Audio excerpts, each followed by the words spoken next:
Yeah, okay. Thank you guys for being here today for the first CCA seminar on artistic research. So I sent you guys a schedule. We're going to follow that schedule pretty much as best as we can. We'll start with me giving a presentation. It's a sample presentation of an idea about how you would present an artistic research project proposal. So this is pre the main work, right? Basically what would amount to what I expect for the first year students, this kind of work is the kind of first semester work, what I'm going to be presenting today. And then the rest of the time is all the real work, once you actually go into the field and actually create all this stuff. And that may also be the case for some of you guys, for the second year students. It's essentially what you should have at this point, what I'm presenting today. Some of you are further along, some of you are not as far along. So, but that's generally the idea. You guys are moving at a different pace than the first year students as the education kind of changes. Yeah, and then we'll break up into groups. We have an odd number, so it'll be groups of 2s and 3s, and I'll try to mix it up maybe so that you're not just with the same people the whole time. So you'll meet up in groups to discuss certain topics, share ideas about your research, and then share it with the rest of us. And that's going to be the way it's going to go. Yeah? Any questions before we get started? No? Cool. Awesome. Yes.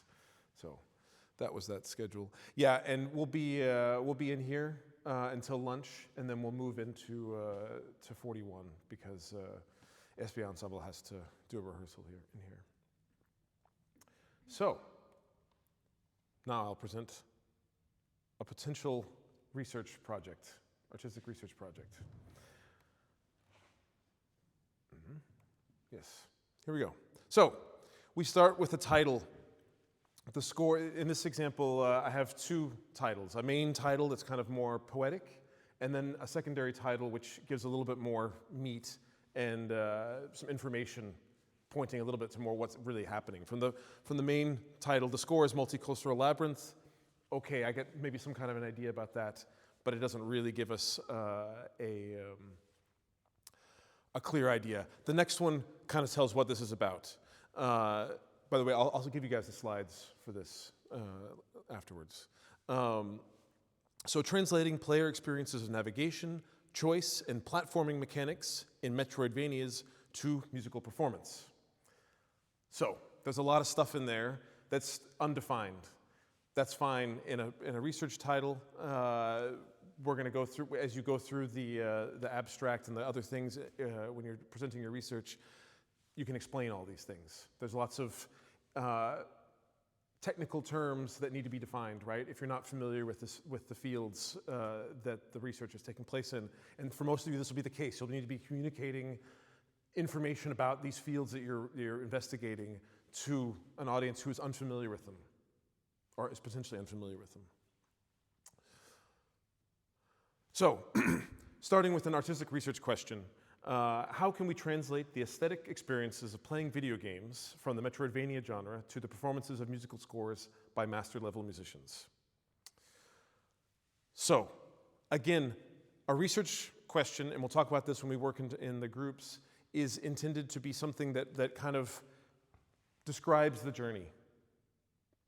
It should be fairly narrow so that we can have a clear idea of the path, but it should also be open enough to where along the way that there's room for discovery and unexpected things to happen.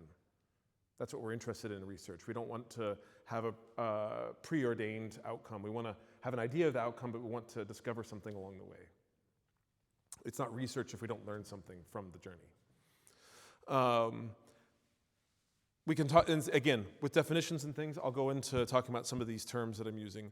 I think maybe it's worthwhile mentioning that when I use the term master level, this is a personal thing, I'm not interested in using the term professional. I find it to be very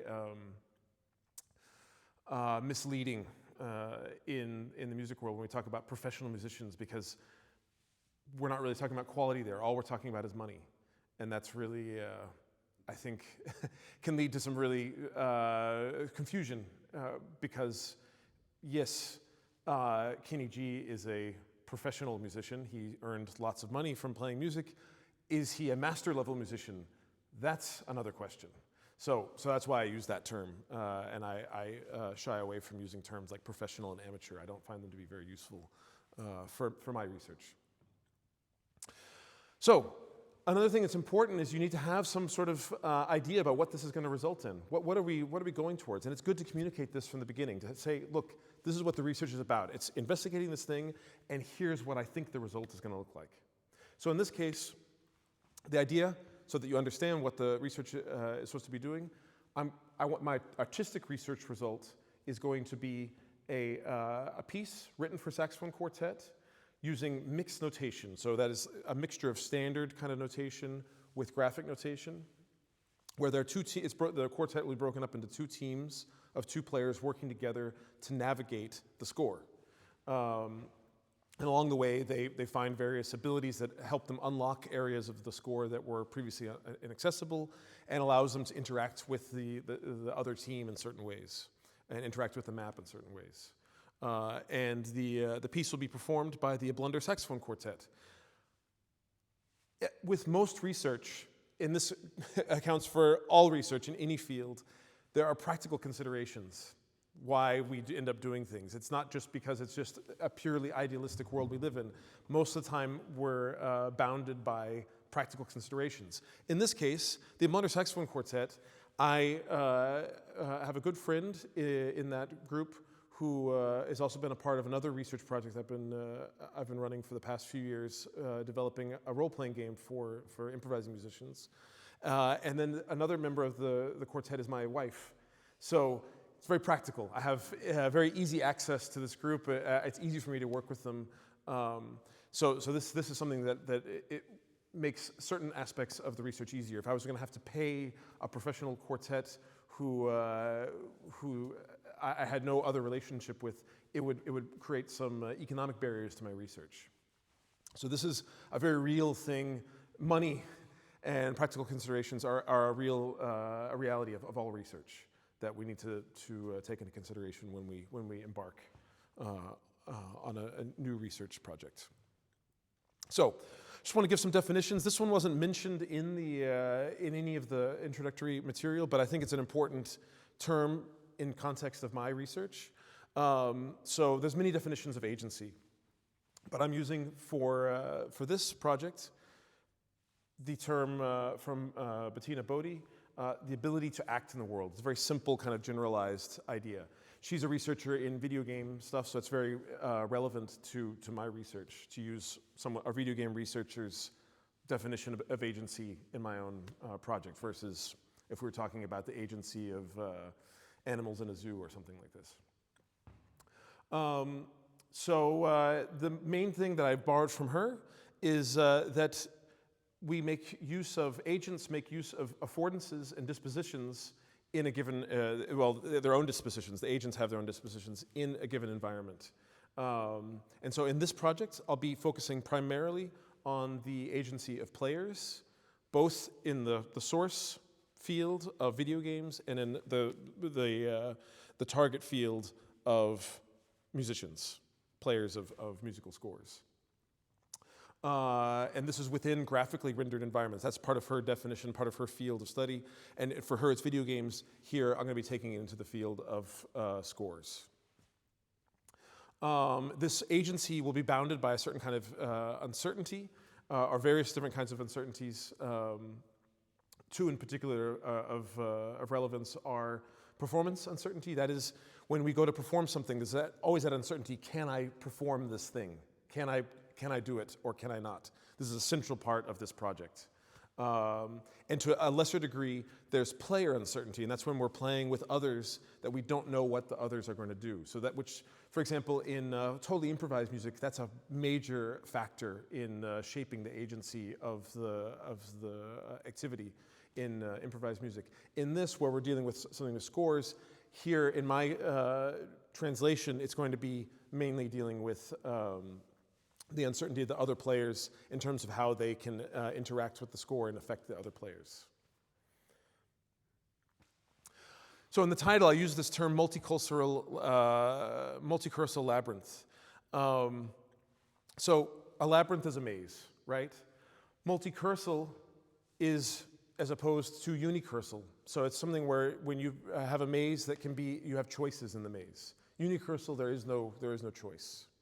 And I'm borrowing this from primarily, my main source of this is Esben Orseth, who is head of game studies in Copenhagen, the University in Copenhagen.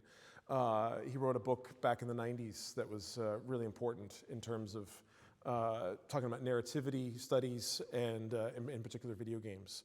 And, but he got that actually from this other source, Doob, who I actually have not read myself. His contribution to the field was talking about ergodicity. So that's, in his definition, this is when we have something that needs to be navigated. If it requires non-trivial effort to navigate, then that means that it possesses ergodicity. And that's one of the things I'm interested in is scores, musical scores that possess ergodicity, where it requires non-trivial effort to go through the score. It's not just, oh, I start here at the top of the page, the left, go right to left, left to right, and then down the page and then onto the next page. That there's some sort of, I have to navigate through it, and I have to make difficult choices sometimes about how I get through the score. And that relates to another kind of agency, explorative agency, the ability of an agent to explore their environment. Another definition, Metroidvania. So that's a central key term in this research.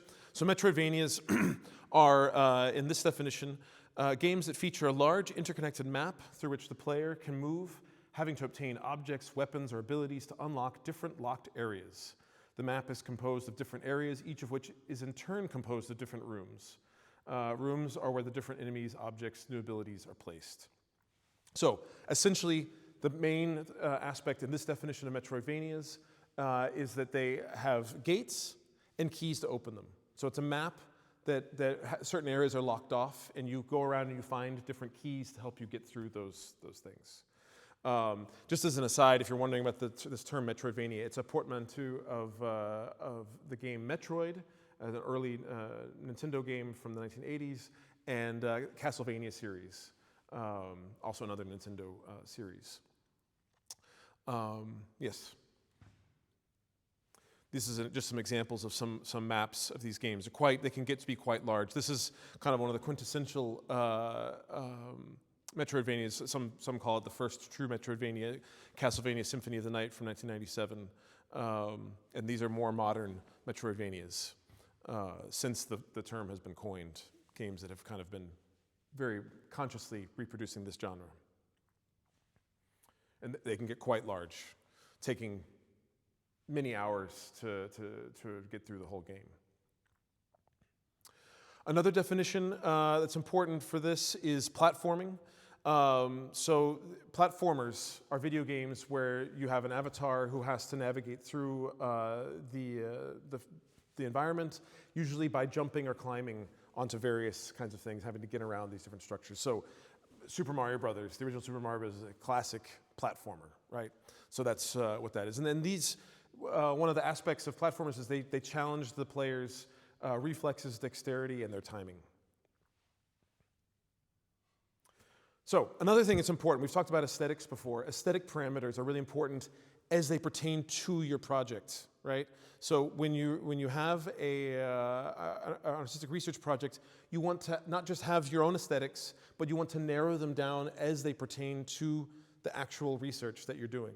So in this case, these are the things the aesthetic parameters I want to have in there, that are going to be in there, and that I'm going to need to learn about, be more aware of, and make use of.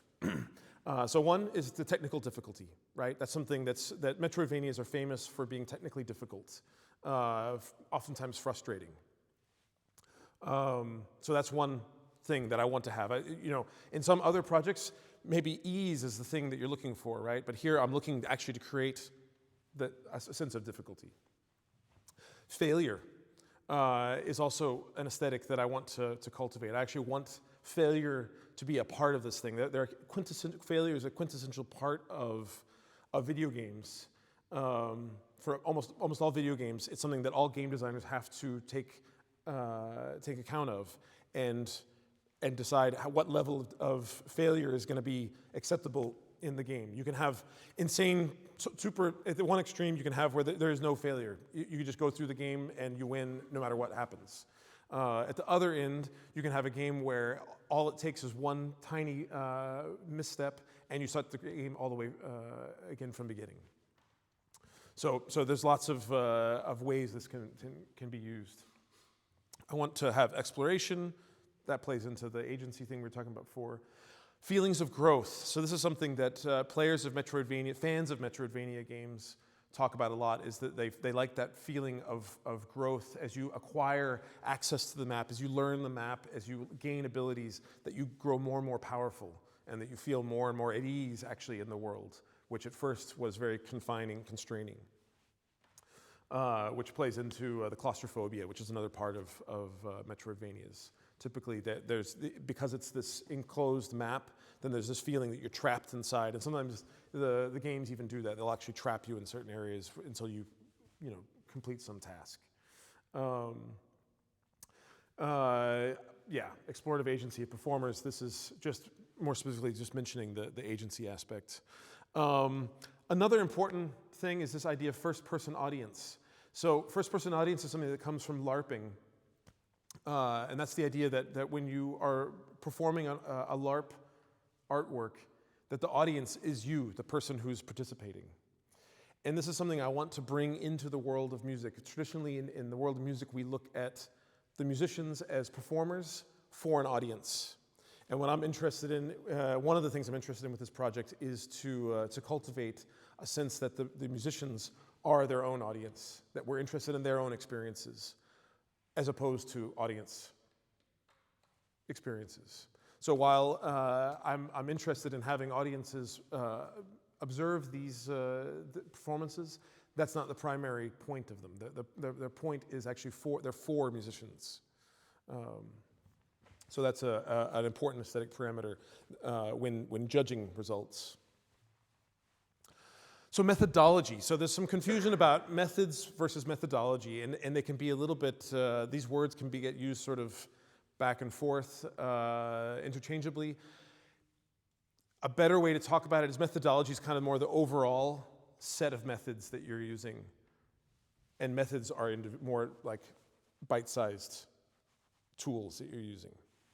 So for this project, I'll be using my own translation model as the kind of overall methodology. It's the thing that sort of helps to organize the research. This is something I developed as part of my own advanced postgraduate diploma research. It was just one part of the project. And I'm not going to go into all the details of it, it'll take too long. But essentially, it divides up, you have your source language and your target language, and you have to divide it up into certain kinds of layers. There's certain views you can, certain lenses you can look at it with, or stances, I should say, from Daniel Dennett. You have your intentional stance, design stance, and physical stance. And one of the key things about this, you can't take physical over to from one source to another directly. It has to be put into the design aspect or into the intentional area.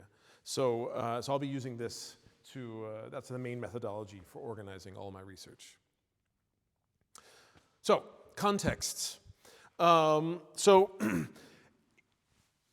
one of the reasons why I'm also showing you using this methodology is it's very useful for, it actually very consciously takes contexts from both these fields and then extracts methods from them. So it's a very pedagogical actually way of showing how we can use context and derive methods from them, which is one of the reasons why I chose to use it for this presentation.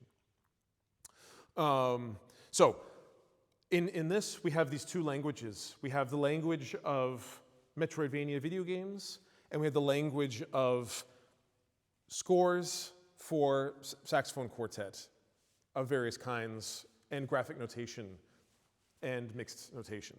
So those are the two kind of fields that we'll be looking at. And you can see that more clearly here. We have the source language and two kind of main areas where I look for contexts, and the target language and two kind of places where I go. So this is early research phase stuff, right? what are we looking at? What I need to gather information about these fields. So main thing, and I'm just going to highlight these and then we'll go into in more detail later. You have the field work of Metroidvania. What does that mean? Well, in my case, it means playing these games, actually experiencing them. What are these things? Then there's the scholarly perspective, right? Find all kinds of scholarly sort of things written about. That I'm also including in there less scholarly things, so interviews with speedrunners or with designers.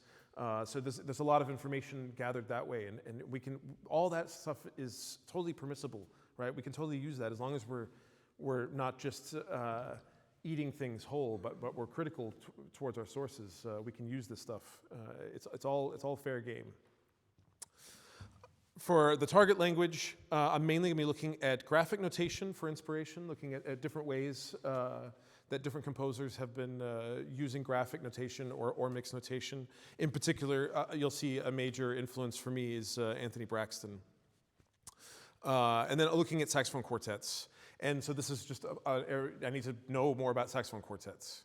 And I can say from the research that I've already done, I don't like most saxophone quartets. So a lot of what my,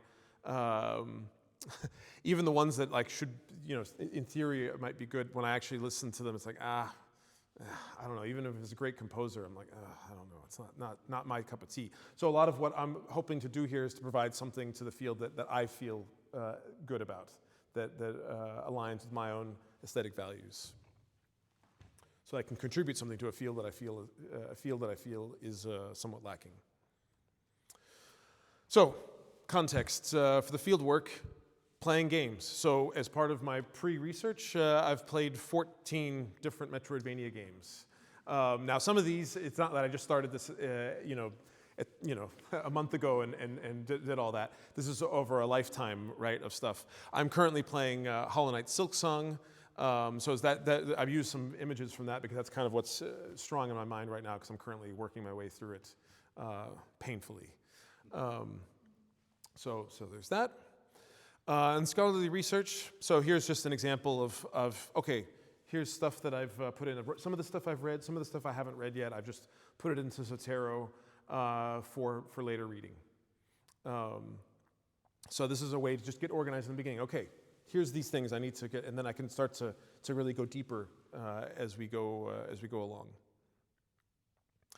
For graphic scores and saxophone quartets, okay, so I need to be familiar with graphic notation, and again, I have experience about this from before. It's not that I'm just diving into this for the first time. I know a lot about graphic notation. So that's also something important to realize that when we go into this research, I mean, most of the time we're not starting from zero. We have knowledge from before.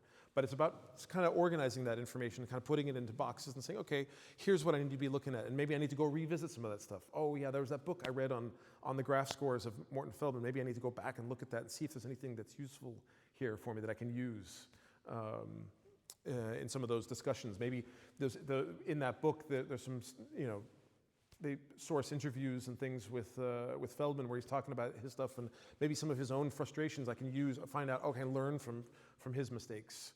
And then, like I said before, different works for saxophone quartet. So these are some composers. Per Nørgaard and Xenakis are two composers and Cirino are composers I really adore. And so I saw, okay, they have these saxophone quartets, I need to check them out. And among others. And Anthony Braxton also has a whole series of saxophone quartet, or pieces that are performed by saxophone quartet, I should say, that I've also been using as reference. Another thing that's important, I just picked this out as an example, we should always remember to take a critical stance towards our context, right? And so for me, this is, again, this is something that exists prior to this, but I was interviewed as part of a friend's PhD research some years ago about graphic scores. He was interviewing bass players about graphic notation, and he ended up writing a whole article about me because I was the only person who had negative stuff to say about graphic scores. I was very skeptical of graphic scores, where everyone else was like, no, that's great, and it's amazing, and it's blah, blah, blah. And I had a very critical stance. And he wrote this great article where he really dissects every single word I say, and really also challenges me. And it was great, and it gave me lots of room for thought, and it made me want to go dive into this field again and try to do it the way I think it should work. And it really helped me articulate the things that I was dissatisfied with in other graphic scores. So from that, one of the things that I find problematic is so often in this practice we have people who write these graphic scores, and it's just meant to be totally open, that you can do whatever you want without any real feedback, without any real consequences. And that's one of the things that I want to put into my graphic notation and the ways that it's performed. So, more restrictive, rule-oriented parameters for the interpretation. So, from these contexts, we should be able to get methods, right? So, as a pre-thing, I put in translation here, so this is my overall methodology, right? Playtesting is something that is a method that you get from the game design world, right? That's a primary development technique of game designers is playtesting. You start with the first prototype of the game, you have people play it, and you get feedback, and then you find out, okay, what worked, what didn't. Oh, you get bugs, there's all kinds of things. Most professional games are thoroughly play tested, right? I mean, that's a big part of the budget of big video games is paying for play testers to play through the stuff and look for bugs in the stuff. So that's going to be something that I'm going to have to adapt into my own thing. I'll be definitely, as I mentioned before, Anthony Braxton has a lot of tools that I'm going to be stealing directly and adapting in my own ways in the project. Multi-instrumentalism is a kind of a translation I'm going to be having of a lot of we talked about growth and these keys and such from Metroidvanias. The multi-instrumentalism of saxophonists. Most saxophonists play multiple instruments, so this is an affordance that I had when picking out this instrumentation, that I can make use of that rather than using electronics or something like that to be closer to a video game. I can actually keep this fairly analog. So to get into a little bit of detail, one of the main thing that I'm going to be stealing for this is this kind of cell notation. So in Anthony Braxton's Ghost Trance Musics, sometimes he has these little areas that are blocked off, and players can choose to repeat those or not. And sometimes you hear players, they decide they just get stuck in them for a really long time. So I've taken this kind of idea, and that's going to be the main way that this composition will work, that each player or each duo of players will be playing these simultaneously, and they'll be giving sensory feedback. Usually you get feedback when playing a video game directly from the game itself, like you try to do something and it doesn't work. If we were playing a solo play, if it was individuals who were playing the notation, there's a little bit of that. Did I play it accurately? Yeah, it was accurate. It was accurate enough. Okay, that's fine. That's a very weak kind of feedback, right? It's very subjective, and it invites kind of laziness that I see in a lot of musicians. So in order to combat that, I broke them up into teams, so they have to perform this notation simultaneously. So as they're sight reading this stuff and trying to play through it, if it doesn't work, if they're not playing together, then they didn't play it accurately enough, and they got to go start it and play it again. So this is the main thing that the composition will be using, is this technique. Yeah. So again, failure is a major aesthetic thing in Metroidvanias. So players get punished for failure in a variety of ways. So this is an example from Hollow Knight Silksong, where you have to navigate over these dangerous areas by getting this sort of pogo ability, and these things afford that pogo thing. You can if you do it right, you time it right, you do the right combination with the things, you can hop from these little whatever they are plants or whatever they are, and make your way across the map. So, how to do that in this notation system? So my solution that I have planned is that whenever we have vertical notation, like cells that go vertically, and if you want to move up, that's fine, you move up, but as soon as you fail, you don't just have to start that cell again, but you have to go all the way to the bottom again.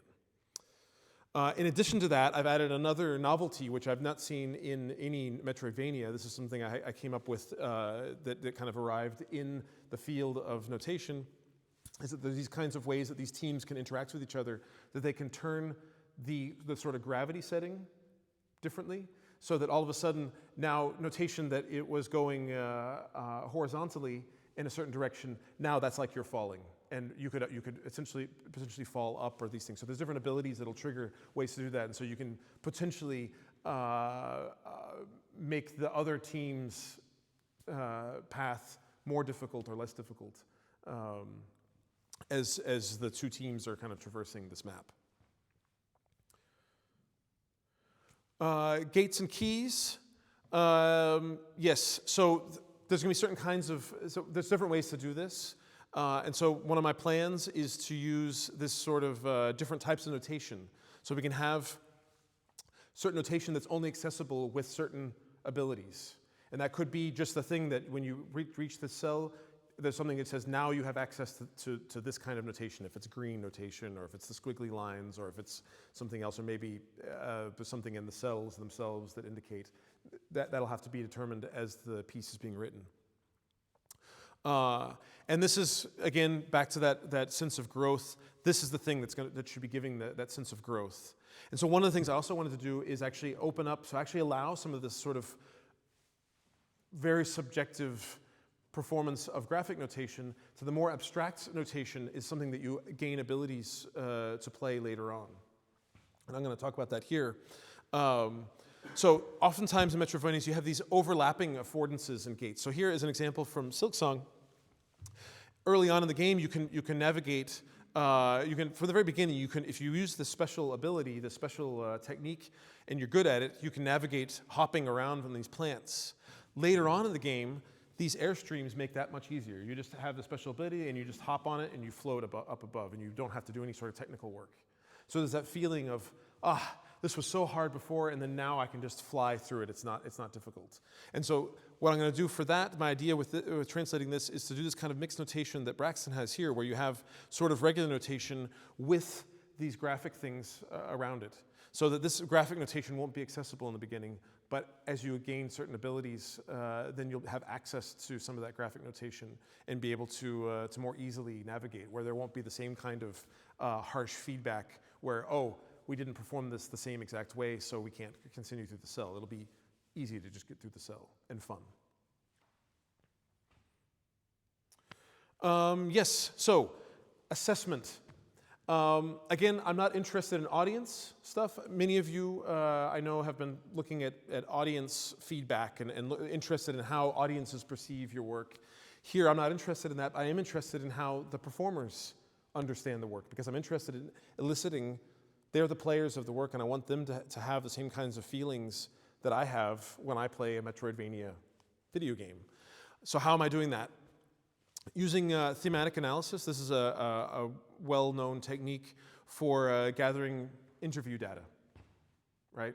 So I'll be doing interviews and surveys of the players and analyzing the data using thematic analysis, as opposed to grounded theory or some of these other well-known techniques. So, as we embark on research, we always want to be aware of the potential problem areas. So here, one translation issue, right, is in most of these games, there are these like little enemies that move around, right? And you have to, they have their own, maybe there's an AI or something controlling their movement. And you have to combat them in some way. So this is a kind of potential difficulty. Do I want to translate that? And my initial thought as I embark on this research is no, that's not going to be translated. That doesn't make it across. Because in order to do that, I would either have to incorporate some sort of digital thing, which I don't want to do, or I'd have to recruit other players to be kind of the extras, playing the roles of these enemies, and I don't want to deal with that. So that's not the interesting thing for me. I think that the main interesting things are the technical difficulties and the exploration aspect. Time is another thing. As I mentioned before, a lot of these Metroidvania video games are quite large. I mean, a small one, Gato Roboto, you can finish in maybe an hour or 2 hours. Probably not on your first playthrough, but that's really short. That's a tiny game. It's one of the smallest ones that I'm aware of. Most of them are going to take 14, 15, 20, 25, 30, many hours spent, depending on your level of skill as you start the game. So that's going to be a big question. What's the length? And my initial idea starting this project is that I don't want it to be that long. I want it to be something that could probably be finished in one setting. That may be a longer setting. Maybe it's maybe it's an hour, 2 hours, maybe with a break, some kind of thing like that. Could be interesting. But I'll need to do play testing and so forth to determine that. That's going to take some time. I mentioned before the kind of feedback from video games. So this is a big kind of it's dangerous aspect of the research. Is this thing with working with these duos performing the notation? How is that feedback thing going to work? Are they going to be honest, or are they going to just say, are they going to be just as lazy as what I've experienced performers of graphic notation being like, yeah, that was good enough. So that's a big question for me that could hinder kind of the success of this project. Another thing I didn't mention before, so having two teams navigating this thing simultaneously introduces another factor that's in terms of the sonic result, right? That it's going to be this collage thing. So there's two separate musical activities happening simultaneously that are not coordinated in any way. They're just going to be happening as these just clouds kind of moving across, which is a common thing. It's an aesthetic that I'm familiar with from a lot of my own work and other people's works. Anthony Braxton is, again, a huge source of inspiration with this. And his Ghost Trance musics, a lot of times you can have a whole orchestra navigating through all separately. So everyone's taking their own paths. Sometimes they join up, oftentimes they're going off separately. So this idea of everyone on their own path and what is the sonic result of that being has been tried before. So I'm not so worried about this, but it is a factor, and it could be that there's some issues with how the players perceive that. So I'm a little curious about that, but it's not a major thing, point of worry. So predicted artistic results and knowledge outcomes. I've said before, this is the main thing you need to have in any artistic research. You need to have some artistic results, you need to have knowledge outcomes. You need to make something, and you need to learn something. So these are the kind of the main things. We have a piece for saxophone quartet of multi-instrumentalists is important because they'll be needed to play other instruments. Successfully implementing Metroidvania aesthetics and techniques. Another artistic result is this navigable cell notation. I think this is a novel kind of thing, even though Braxton has kind of had something that's a prototype of what I'm going to be doing. This is a new way of doing it. So this is a novelty I'm introducing to the field. New performance aesthetics. So I really want to embrace this thing of failure, that we're actually, so often musicians were trained to be magicians who hide all of our tricks on stage. All the practicing and everything, we make it look effortless when we go to perform. And I'm interested in actually just laying all that bare and showing all the dirty stuff and actually reveal the stuff, the hard work that happens. So I want musicians to be struggling there in the performance of this and us to experience that. So for the musicians to feel that as a performance activity, not just as a preparatory activity. And if there is any potential audience, that they also experience that as well. And this idea of first-person audience, right? This is another kind of aesthetic that I want to introduce into the world of music performance. Again, Anthony Braxton's a huge, inspiration for me. He talks about, he refers to the audience as friendly experiencers. So people who are, you're welcome to be there and experience this thing with us, and as long as you're being friendly about it. But that pointing out his thing, he's pointing towards that the importance is really on the musicians, and I want to push that even further and really set that center stage as a performance aesthetic. And I'm hoping that I can also go back and give something to the source language to actually provide some new novel ideas to the Metroidvania genre, so that actual designers of Metroidvanias can get some of these things. As I'm aware of now, I'm not aware of any Metroidvanias that are two-player that work in this kind of way where there's competitive play between two or more players. And I haven't really seen, and because of that, I haven't seen this mechanic that I want to introduce of being able to affect the gravity in the notation where you can actually hinder make things more difficult for the other players. So I'm hoping that that's something I can contribute and inspire designers of Metroidvania games. So yeah, these are a list of some of my preliminary sources, just so you can see the kind of work I've been putting together. This is stuff that'll be relevant for the research. Yeah, thanks.